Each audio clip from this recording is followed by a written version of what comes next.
We're not sure yet how bad it's going to affect the crop. The storms that swept through northern Michigan Friday morning brought hail of all sizes, and that hail bruised growers' fruit and even ripped it open. Bruised fruit, those could potentially keep growing. We could use those for a juice market for both cherries and apples, but it's the concerns of cracked or torn open flesh that really becomes an opening for insects or diseases to take a foothold. While some growers didn't have any damage to their crops, Don Gregory says he took a big hit. We expect that our fresh apple in this area were probably completely ruined, that we won't harvest any of those for fresh.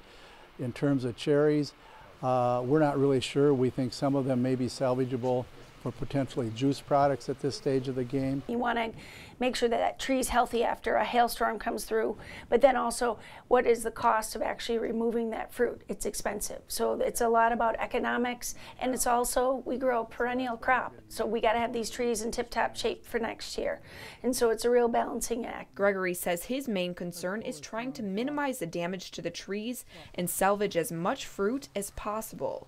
Right now we're mainly concerned about getting back out in the field with the sprayers, getting the trees covered up so that we can minimize the amount of tree damage we're going to have, and also to salvage any of the fruit that we can by getting the fungicides back on it just as quick as we can. In Leelanau County, Allison Scott, 7 and 4 News.